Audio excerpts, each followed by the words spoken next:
morning and good afternoon, everybody. We see lots of people still joining, but hello from Northern Virginia here. I am Eric Schmidt, CEO and co-founder of GlueUp. We have a huge turnout for us this afternoon with over 900 people registered for today's webinar. So thank you everybody for joining us. We have some interesting topics, and frankly, very surprised at the number of people who are interested, of course, in today's topic. There's been a bunch of discussion on revenue and changing business models and how to make it better, but also how to drive revenue across the board. And as GlueUp works with organizations not only here in the United States but across the globe, we constantly hear from folks the challenges of really driving revenue, but trying to bring in non-dues revenue and adding to that mix as the world changes, as the economy changes, but even as people's industries are disrupted or in some cases these days seeing a high growth rate. So we're happy to talk today about some of the association revenue strategies and some of the things that we've seen. For those that are not familiar with GlueUp, we are an all-in-one association management software, really starting with the CRM solution and building around that with our events, our membership, our email tools, and of course, our community platform that we've built. GlueUp is just going on 12 years and based here in Northern Virginia with 10 offices globally, like I said, to support our association and Chamber of Commerce customers around the world. And of course, with the challenges that come with managing any organization, every organization needs revenue. And so we're going to go through some of those things that we've done in the product, but also thinking about new ways to try to drive revenue into the organization. We've done this program in a bunch of different conferences across the U.S. over the past 6 months. We've got some great feedback. People have walked away with some good strategies on how to do sales better, and of course, even being able to think about new ways of driving revenue. The topic that we see at many conferences is usually done by consultants who are helping to drive revenue for association, whether they're helping sell membership or sponsorship to events. We take a little bit different approach as a technology partner of many of you. We take the approach of how do we, from a technology standpoint, help make the product better in order to give you the tools in order to sell more. And so, of course, with all the customers that we work with, we see many different things that have been successful and some things that maybe are a little less successful using technology in order to drive growth. So myself and I have my colleague with us who's going to be walking through some of those strategies. It'll be as much as we can an interactive session. Obviously, with 900 people registered, it's difficult to get everybody to raise hands and participate as you would sitting in the room if we were with you. But nonetheless, we are going to ask you all to participate and be able to really take something away from today's session. And that is really the key. So when you walk away thinking about how does 2026 look and what are some changes we need to make, whether you already have finished your annual planning or whether you're going into some of the board meetings to get basically the ship running, that's okay. We'll help you figure it out and make sure that you have a few takeaways from today's session. For us at GlueUp, and to those folks who continue to join, we are always thinking about innovation. And as GlueUp continues to innovate our product, part of that is driven by the feedback we receive from folks who are users, but also from the things that we see, the challenges that organizations have, and how can our product continue to innovate and solve those challenges. Surprisingly enough, today's topic is not about AI, but we will have some interesting information on how to use AI in order to help you drive new revenue as well. And so with that, I would like to introduce my colleague, Paul, who actually is here and is going to walk through a bunch of different strategies, but we look forward to an awesome session with you all. whether it's still morning wherever you are or afternoon now. Let's jump into it and see how it goes. Paul, over to you. Great. Thank you so much for the introduction. Hope everyone's having an awesome start to 2023. Um, Eric, since you're still here, you can see my screen, right? All right, perfect. All right. Well, Yes. let's get the thing rolling here. So, real quickly, I wanted to talk a little bit about my background and why I'm the one that's here talking about this. So, I've actually been in technology sales since 2010. I started, out of college. I was actually in broadcast journalism. I thought I'd be like the next ESPN anchor. And when you start, when you start kind of low in the totem pole, you're not making a lot of money. And that's when I realized like sales is probably something that I want to do because everyone told me, "Hey, Paul, if this is something you end up doing, it's a great way to, make an earning and stuff like that." After 3 years of selling, then I moved up to leadership. And the company that I started from, if you're familiar with the wedding industry, it's called The Knot. We went from 25 sales reps in my time there to over 250 people. And during that time, worked with many other sales leaders, people that came from other companies, picked picked the brains of a lot of really smart people. So a lot of the stuff that I'm going to be talking about in here is just best practices that I've gained with all these people that I've worked with in the course of my career. And so Eric kind of already gave us a little bit of a introduction. So Glue Up, this is going to be, mostly about sales, maybe a couple of little shameless plugs on what Glue Up's able to do, but all-in-one association management platform. We do event management, membership management, email marketing. We have a robust CRM, finance analytics. We have mobile apps. And so when we get there, I'll show some of the things we can do. But again, I'll keep this very much some great best sales practices that I've learned. And so I'm going to show the whole entire funnel when it comes to managing a sales prospect. We're going to start at the very top where it's like prospecting. How do you find new people that might be a great fit for your association?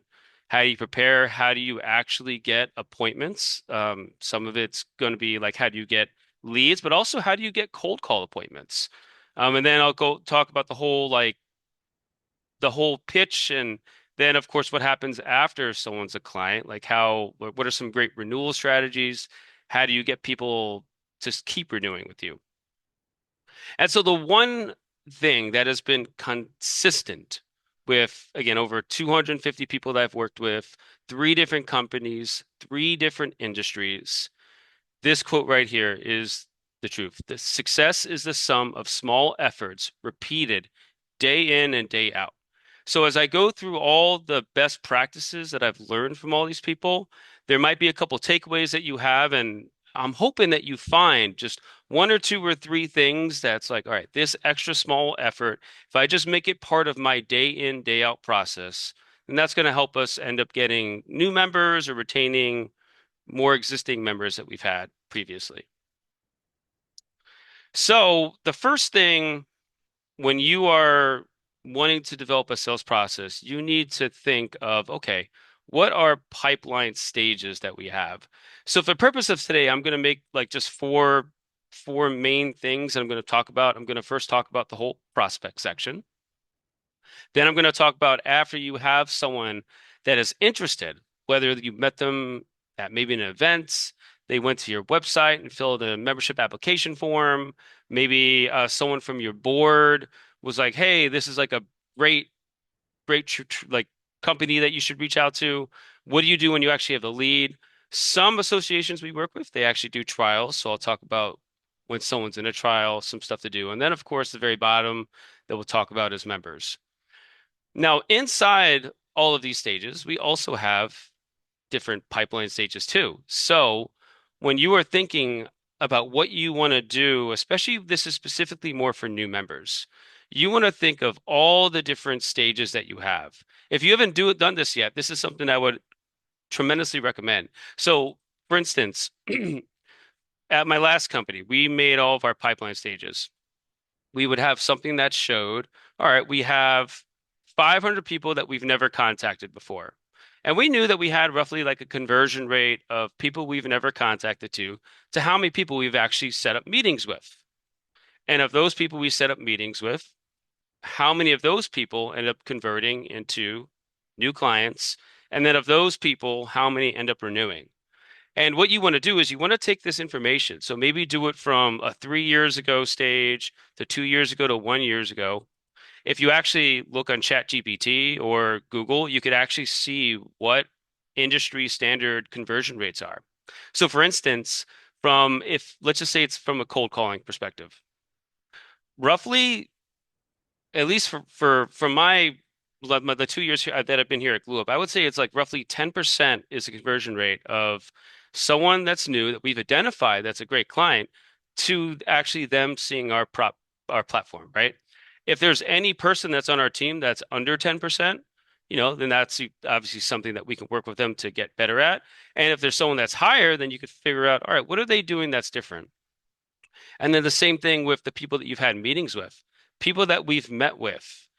Roughly 25% of them we've seen have convert to members. And if that number is higher or lower than, again, what you Google what the industry average is, then that's where that's somewhere that you could optimize yourself. So a lot of this is doing research, what looks to be the industry average, and then just crunching the numbers and see where you're at. Now, if you're using a CRM like Salesforce or something like that, you probably can easily pull these numbers. If not, I know some people like use Excel, so maybe that's something you do. This little photo here on the right, that's we actually do have like a pipeline management thing. So that's one thing too that you could see. All right, all these people are in this stage. How many of them have converted into members? But the main thing here is this is a really good place for you to run reports and just see where bottlenecks are. And then you see where your bottleneck is in the pipeline, then hopefully that will help you figure out where can you improve and what do you need to do to improve. So now I'm actually going to go into the different, I'm going to go now a step deeper. So prospects. So we're going to define prospects as somebody that, we have no connection with yet. We haven't talked to them yet. They're just someone that's out there. So, as Eric said, we want to make this, a little bit interactive. So I'm going to pause for like 45 seconds. And I would like for all of you to think about, okay, what is your ideal customer prospect? Just think who's someone that's most likely to join your association. Maybe this is somebody that if you did chat with them, it'd be easy for them to convince them to join your association. Also, sponsors are another type of customer that we try to sell for either for the events or if we do the year-long things. If you're a trade association, of all the different vendor types out there, who most often buys sponsorships from an event or buys sponsorships, those year-long ones, if that's what you do? So who is that clientele? And then also, especially when it comes to the members, like who has the highest renewal rate? What type of member has the highest renewal rate?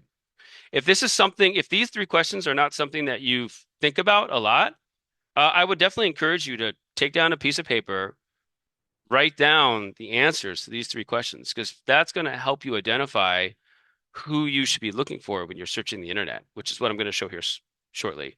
So I'm going to pause for like 30 seconds, and I'm hoping that everyone has paper or their cell phone or something, and they can write down the answers to these three questions.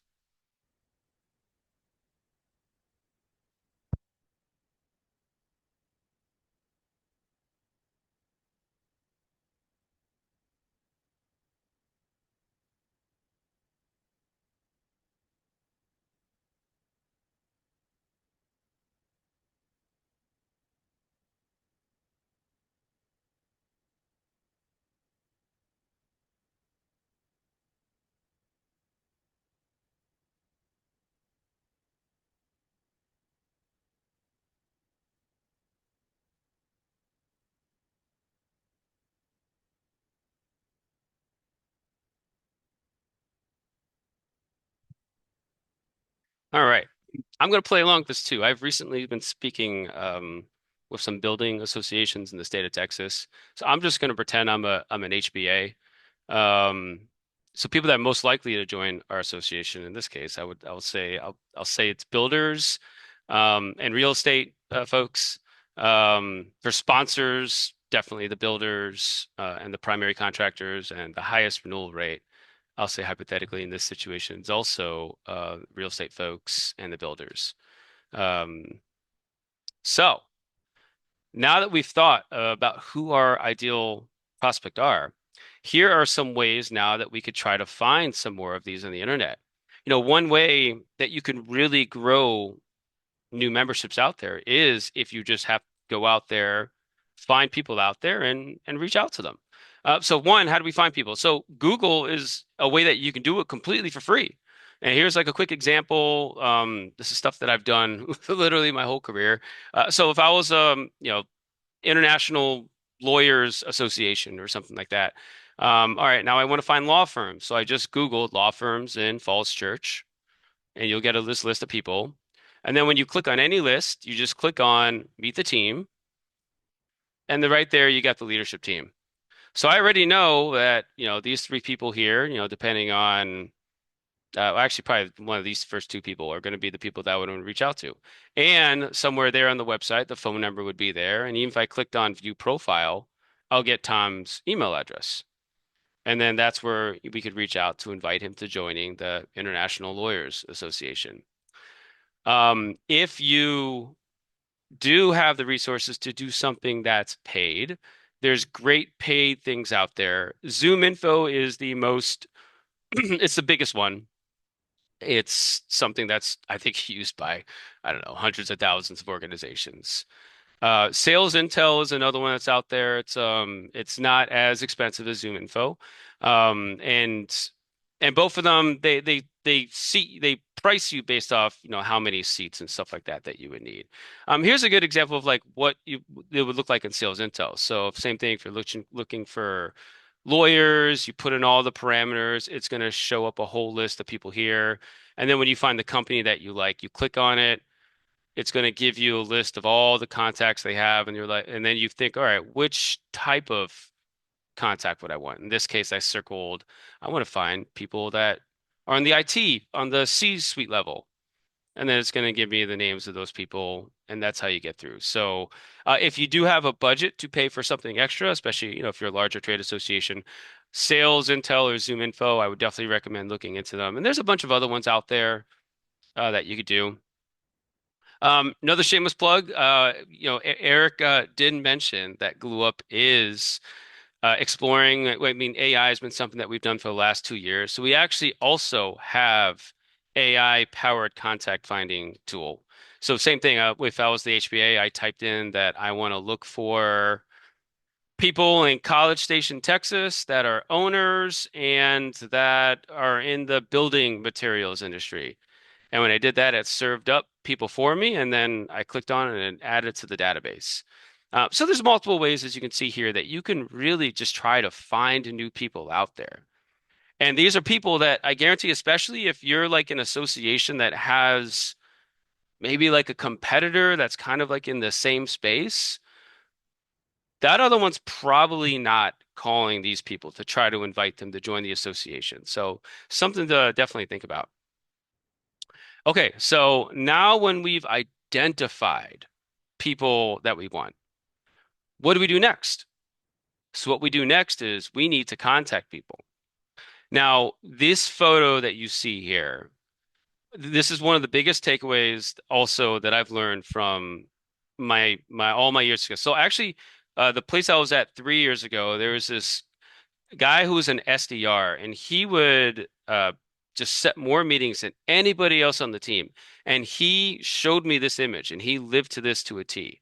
In essence, if you read right here, so contact number one, what this means is 50% of salespeople give up after the first call or first email. And by the way, this also remains true for anyone that comes to you, like any inbound that you might have, like maybe someone that fills out an application form, maybe you meet someone at one of the events that you're throwing, and they told you that they want to be a member, you get their business card.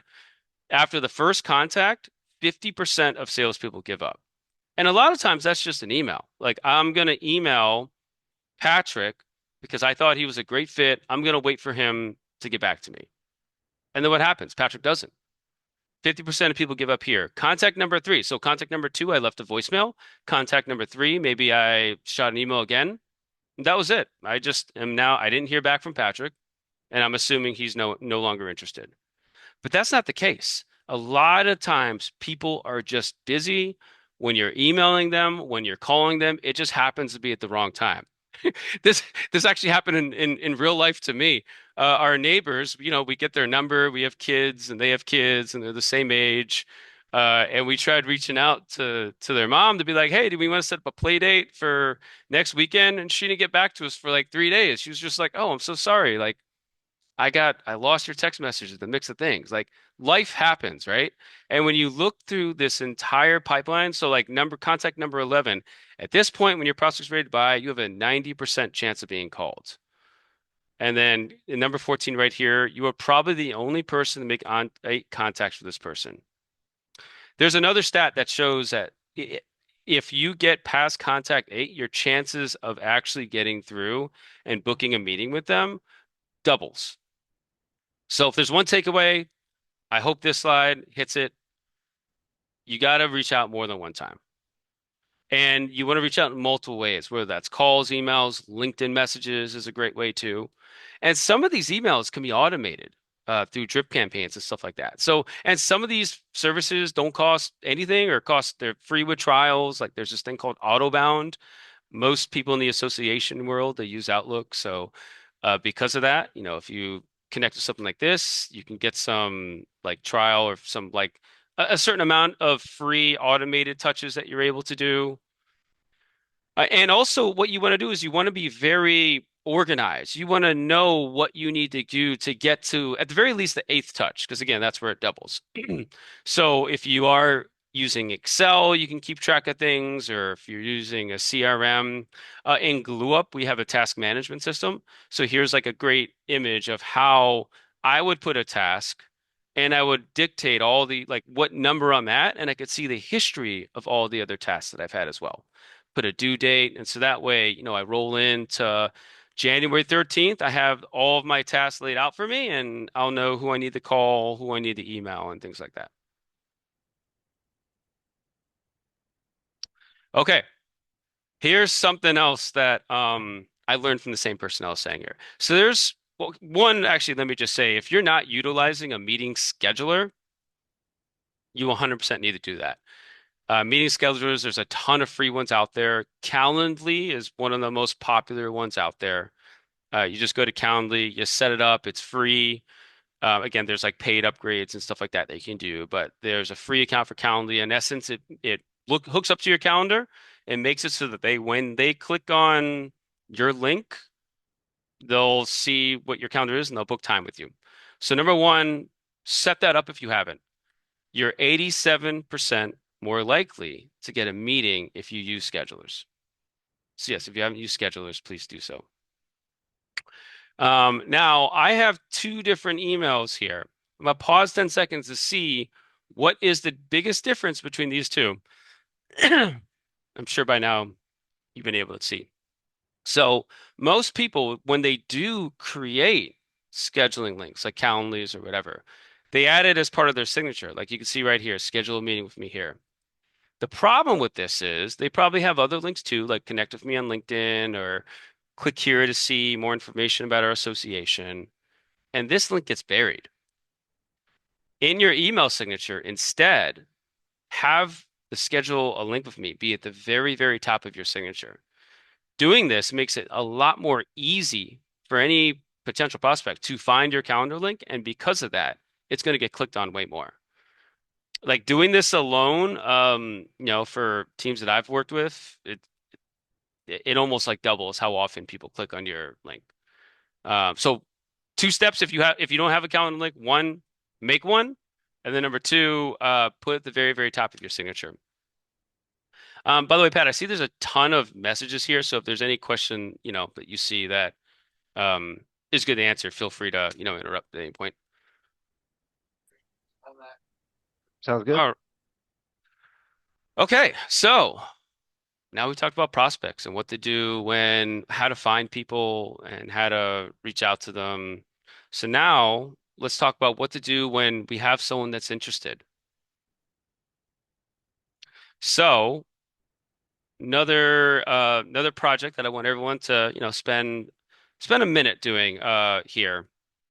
So everyone has core values that is really that in essence it's what makes their association unique. Like why in essence would someone want to be a member? Or why would a sponsor want to be a member of your organization? What is it about you that you provide to them?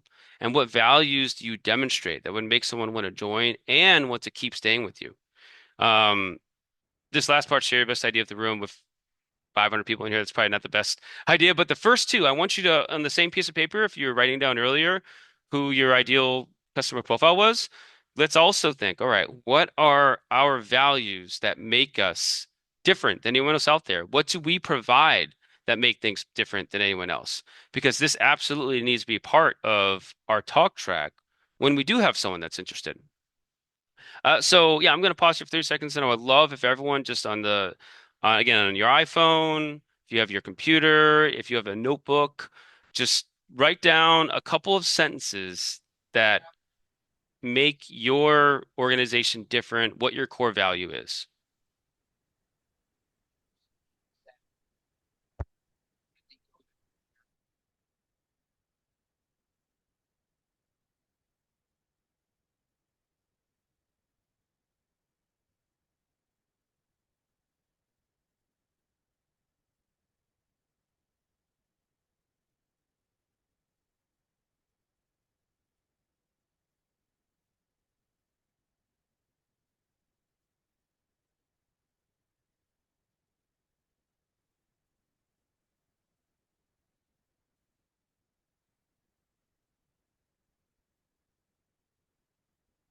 All right. Hopefully everyone wrote some stuff down. And by the way, I guess you could share it in the chat too. I'm not reading the chats for now because I definitely I definitely don't want to get distracted. But if you have a great core value that you want to share in the chat, I think that'd be cool. Um, Okay, so now when we think about how we would want to pitch a new membership, so I'm going to talk about new memberships and then, of course, sponsorships. So if first we want to think about, all right, what's our value from a membership level, especially for a trade association or any other type of association that has multiple membership types? Okay, what is different between all three tiers? What value do people get the most out of each level? Something that's also been that's very common in sales in pretty much anywhere.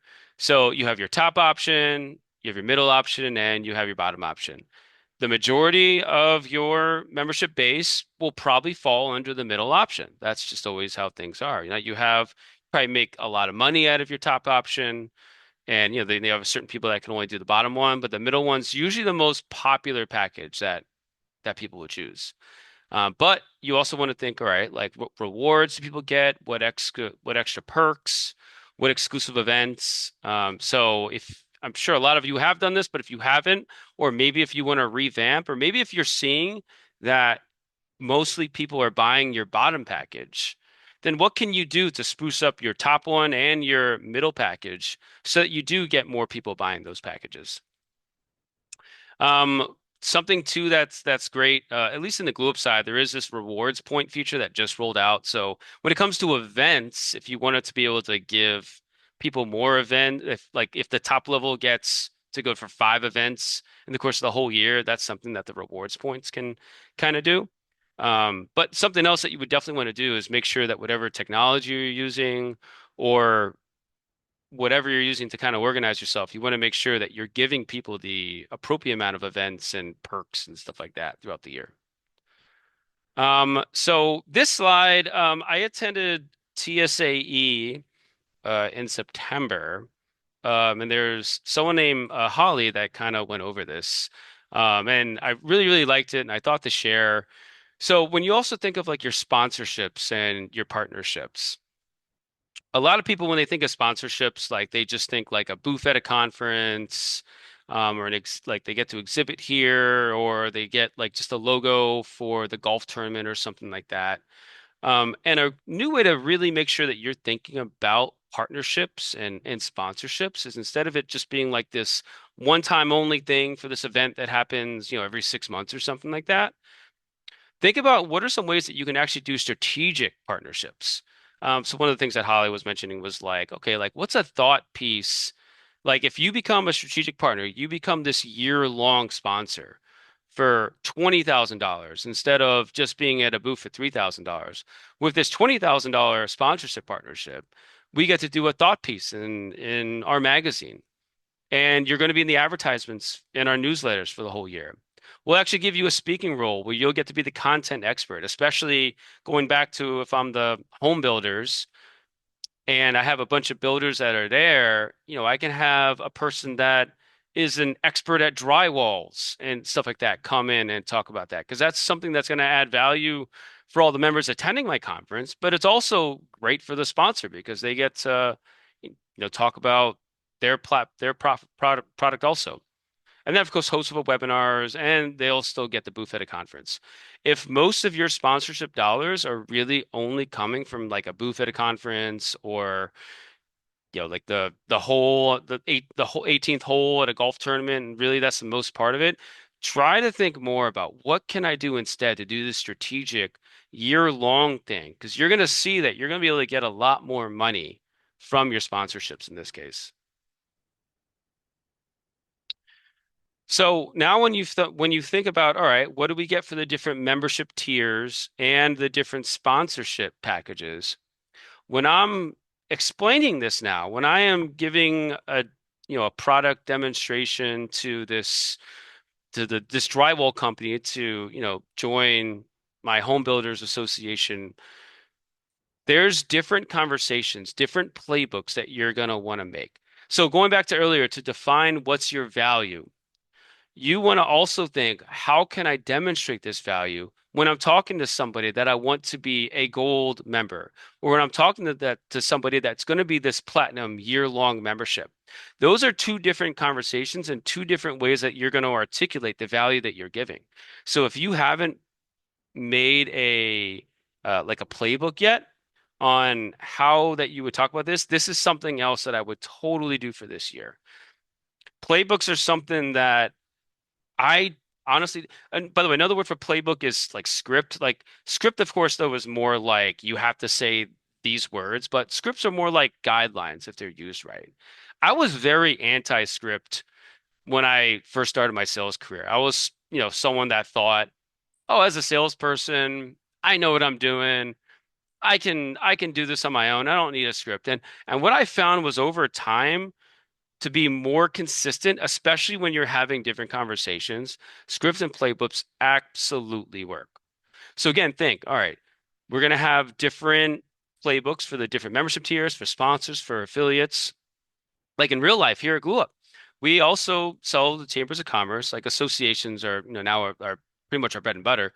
But we'll have a different playbook for when we're talking the chambers, the trade associations, the chapter-based organizations, and associations that just run like individual members. Like there's different playbooks, different ways that we talk about what we do that makes more sense and that helps these folks connect with how we would give value to them.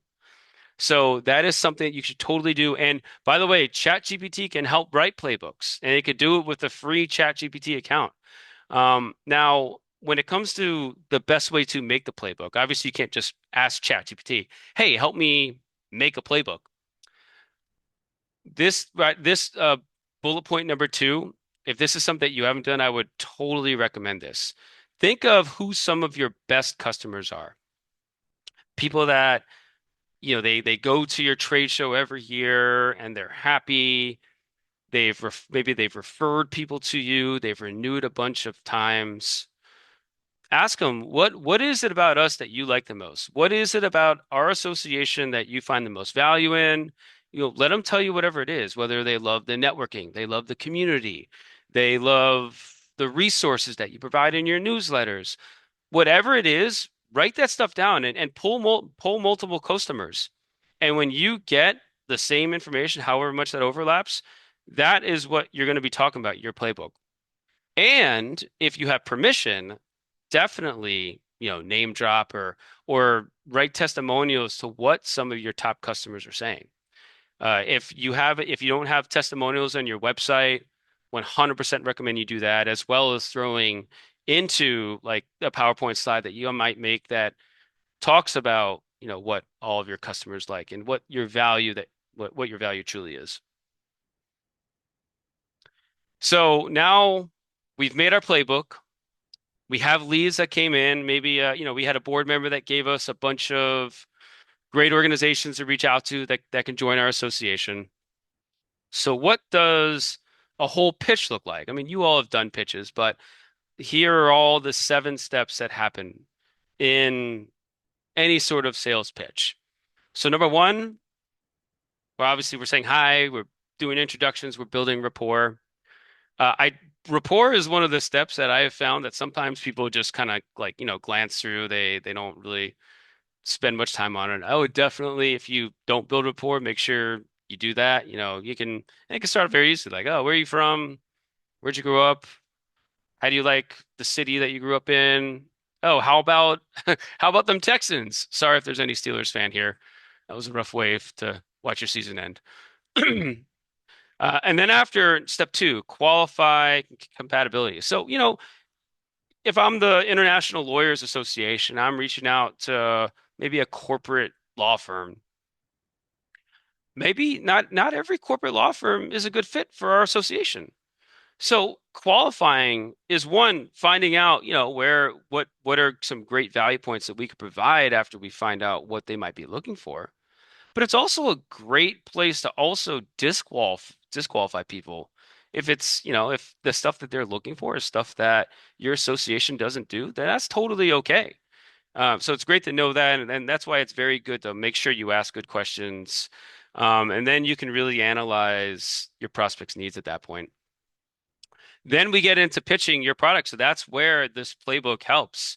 You make the playbook, you can rehearse it a bunch of times. You sound super confident, super eloquent, super fast in what it is that you're able to do.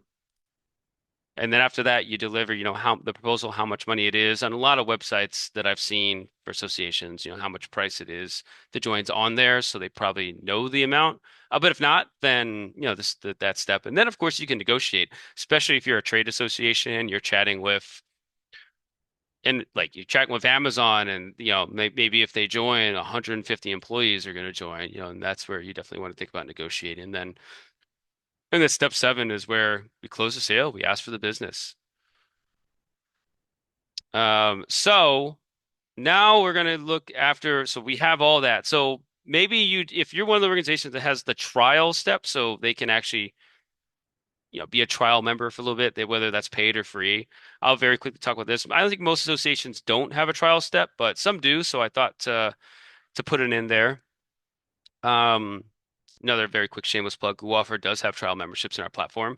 But if you do get someone that gets to join, your association very briefly as a trial member, some tips for success. Make sure you have a very strong onboarding experience. Make sure that they understand, what they get right away, and that could be done through a great email that kind of welcomes them to everything. If you don't do a mid-trial check-in, you definitely want to do that too. I would recommend doing that through a call if you have the bandwidth, or definitely having an automated email help with that, just to see how they're enjoying their experience, and also reminding them of the things that they're getting with it. Definitely add them to the educational drip campaigns. A lot of people join associations to, just to learn more. So keeping them as part of the drip campaigns.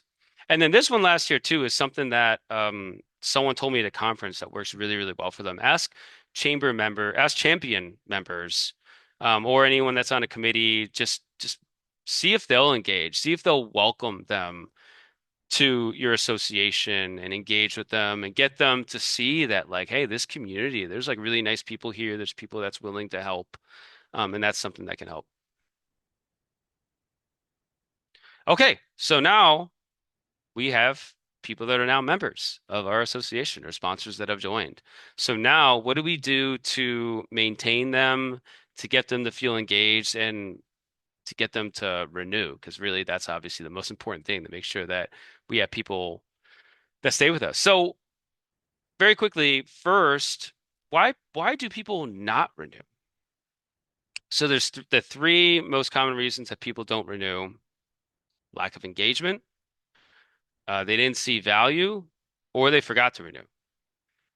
So especially when you think of the first two are kind of together, right? Like lack of engagement or no value. So if those are the three reasons that people don't renew, then we need to always be top of mind. How can we engage people, or how can we make sure that people have they feel value?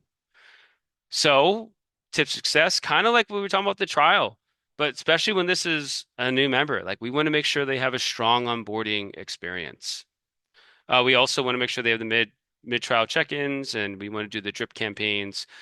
Something that I've heard that people do really well too is just like almost automation. Like they'll have the first email go out welcoming them.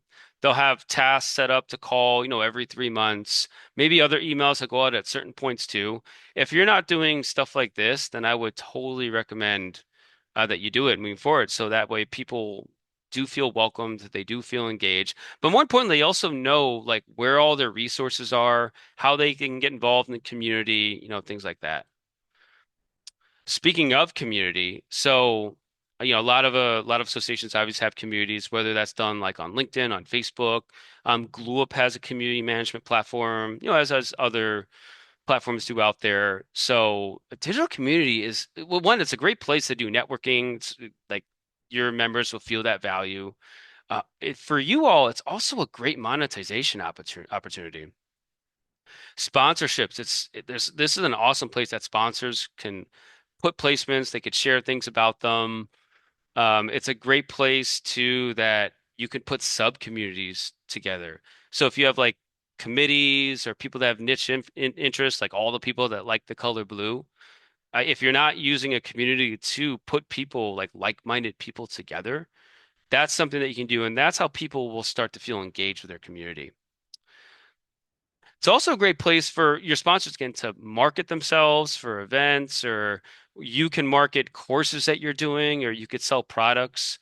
And it's a great route to upsell members. So if you're not using a community currently, again, there's multiple options out there. And if you're already a partner of GlueUps, then you know that we have a community engagement solution. But this is one thing that I would totally recommend that you do to really help with the engagement.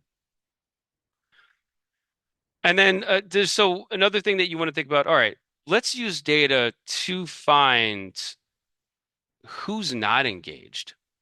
So in GlueUp, for instance, there's ways that you can do this and a lot of other platforms that are out there. And if you're using like Constant Contact or if you're using MailChimp to send your emails, you can also run these engagement scores. What you really want to do is find out of all these emails that I send, who doesn't open them or who barely opens them? Of all the events that I've ran, who doesn't go to these events? Who does go to the events? But you want to figure out how can I message and how can I target the people that aren't super engaged? So like this screenshot of what it looks like in GlueUp, you can see, every single person, like how many events they've gone to. It's all like in one nice snapshot, both at the contact level and the company level. But but even like without this, if you're using Excel, like you can run a quick Excel report and really just figure out like, all right, which company is not going to these events? And then you definitely want to cater and send a different message to the people that are not showing up to these events.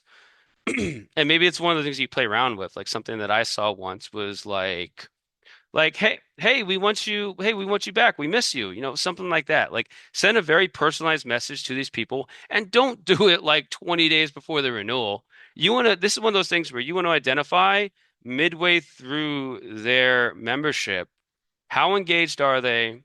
Why are they not engaged? And what's the message that we can send to get them to be engaged? So again, this is something that I would definitely start making sure that you're doing very proactively. And then pretty much one of the last things I want to talk about too is you want automation to do a lot of this too.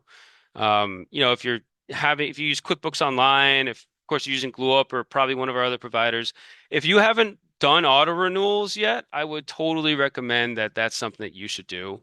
Um, when I worked for the Knot, 2 companies ago, that was one of the things where every renewal was a conversation that we had to have. And some people, we just wouldn't get in touch with them because again, they got busy or whatnot. And at some point in the line, we decided to start doing auto renewals. And it's something that people knew. Like they would click a box so they knew that they were being auto renewed. And what we found was the renewal percentage went up substantially. Like it went from like in the 70s to in the 90s. And it's just because, again, like the sales rep might have been busy on the not side, or the people, the like the members of the people that we were calling, they got busy. So everyone had the intention to renew, they just were too busy. So, but the auto renewal tackled that problem. But obviously you can't have everyone go to auto renewal, especially if you have like a platinum sponsor that's $25,000 or something like that, right? So some of these will still have to be manual conversations. You want to make sure that you're setting up automation as well, uh, for all the reminders. You definitely are calling these big renewals yourself, probably sending manual emails, but people go on vacations, people go on maternity or paternity leaves, things like that. So you also want to have automation set up to make sure that all of this can be covered to back you up.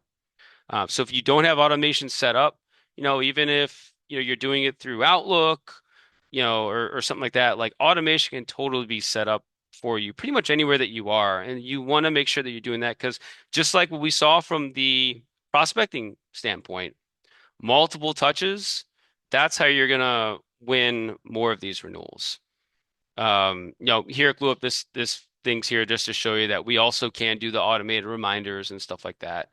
Now, of course, you still will unfortunately have people that don't want to renew, whether they didn't find they weren't engaged or whatever other reason.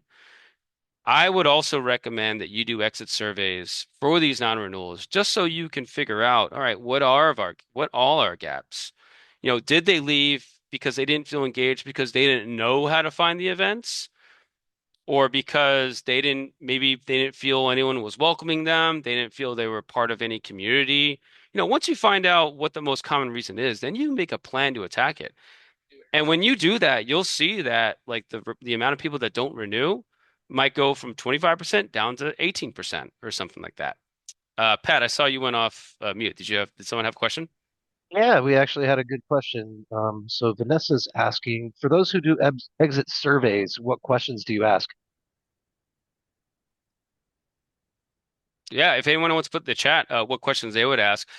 If it were me, going back to that was the Home Builders Association.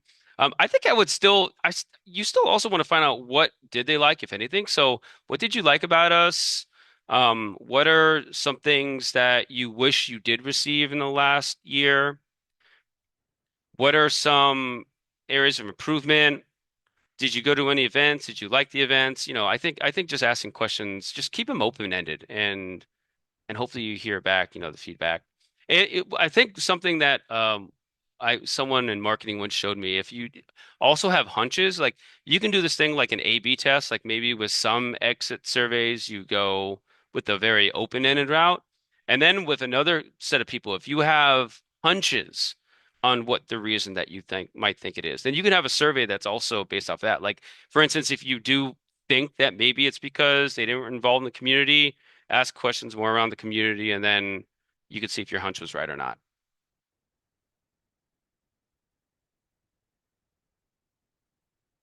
That was a great question. By the way, that is my last slide. Um, so thank you for bearing with me as I almost monologued for 45 minutes here. But we have this on to three. So if anyone has any other question, love to hear or help with anything else.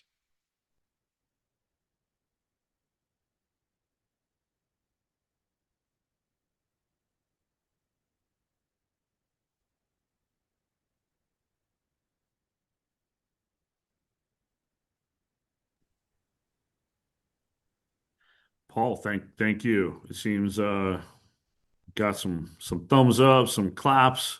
But thank you everybody for joining us this afternoon, and certainly there will be some. I think ASAE is going to be sharing some of the insights and information post this. But any of you who we might see at conferences in the coming months, we look forward to having a chance to meet you. Otherwise, if you're in the Northern Virginia area, we are local as well, so we're always happy to engage and see how we can help, even if it's beyond technology. So thank you all, and have a great rest of your day, and look forward to seeing you all again soon.